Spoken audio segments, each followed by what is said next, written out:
in terms of speakers? We will call the applicant. All right.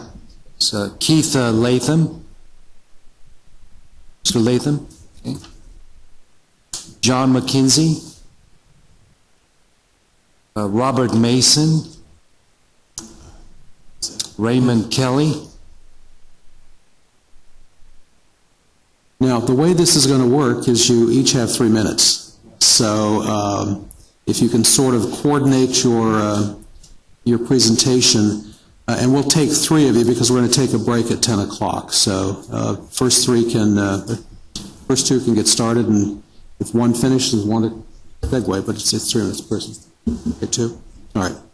We'll probably just take the first 2 of you.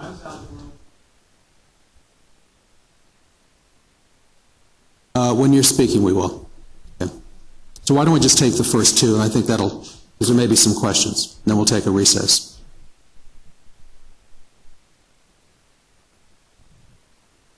Morning, Commissioners. My name is John McKinsey. I'm counsel to the applicant, NRG Solar Alpine LLC.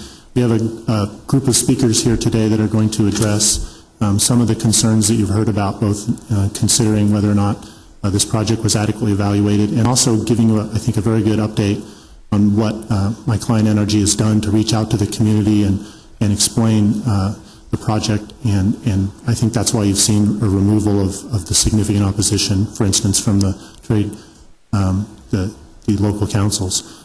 So I'm going to let the speakers kind of work their way through, and feel free to ask them questions. We've got representatives from the company as well as some scientific experts, including our biologist, and so I think you'll be able to get any questions you have about this project answered, and you'll feel comfortable that the process has received a very thorough environmental review, regardless of whether that is a mitigated negative declaration or an EIR, and that the approval of this project by the hearing officer as recommended by the staff was completely appropriate and doesn't reflect any shortcomings in terms of the project's evaluation and its value to the community. Hi, Commissioners. My name is Keith Latham. I'm essentially the project manager for this project with NRG Solar Alpine. And what I'd like to just describe for you this morning very briefly is the outreach efforts that we went through for this project. And starting with what we did kind of pre-approval last year, we did go and meet with the community.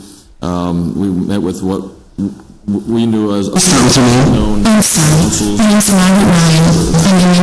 and kind of communicated and made presentations and communicated about our project. This is project number R2. And working with the supervisor's office, we kind of heard some of the concerns and made some changes to our project as opposed to that process, that outreach process.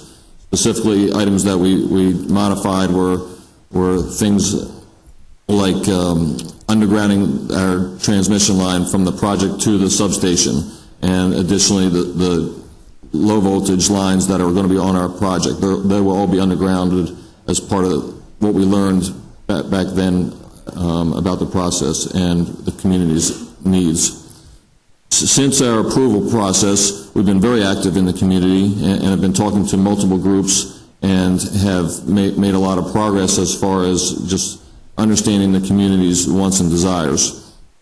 We've spent significant time with both sets of appellants, the Fairmont Town Council, the Friends of the Conservation stakeholders that you've heard from just a little bit ago, the Friends of Antelope Valley Open Space, and the Westside Conservative Citizens. And additionally, we've spent some time with the OSO Town Council and have been meeting regularly with the various town councils at the various town council meetings that occur monthly in the valley. We've had multiple discussions with all these parties. We've made significant efforts, and significant efforts have been expended on both sides with all parties, including the conservation groups. And we've had some what I think are really collaborative meetings to address their issues. As a result of those meetings and those efforts, we came up with a package of things that we think are real benefits to the community that we agreed to do that we weren't required to do as part of this process, but as part of the project we're happy to do because we expect to be long-term residents in the community. First, we committed to preservation of 40 acres of land in the SEA number 60, just south of our project. It's land that we control, and we are putting, just expect it to be preserved as part of this process. We're implementing a perimeter landscape plan with staggered native trees, to plant staggered native trees around our project fence line. And that we believe is something that the communities have spoken loudly about, and we have agreed to do. We're providing land to the community for community services. We're trying to hold to the 3 minutes, and so the 3 minutes, your portion is up if you want somebody else to. Okay. Mr. Chairman, I'd like to request that we suspend that 3 minutes because I think this delineation is very important in our understanding. All right, okay. I've got a finally. Okay. And finally, we've committed to ongoing discussions with the community as we go forward through the construction and operational life of the project. And that's just to ensure that we're going to be a good corporate citizen in the neighborhood where we're going to be throughout the process. And that's really summarizes our outreach efforts. And I thank you, Commissioners. Questions? Commissioner Helsley? Yes, Mr. Chairman, thank you. Could you tell me a little bit about, you did not mention it in your presentation, but that is a concern that I have in this project, and that is a dark sky policy. You have motion sensors on your lighting, and you have the lighting directed down, but if those lights come on every night, nobody's there. Number one, it's no value to you, but number two, it is a major impact on a dark sky that we would find in that community. And can there be a better process than just putting shades on those or good aprons, I guess they're called, on the lights, and the type of switching, whether maybe motion sensor. Motion sensor can pick up animals and turn it on, and so there needs to be something that is maybe a little more secure than that in causing the lights to come on.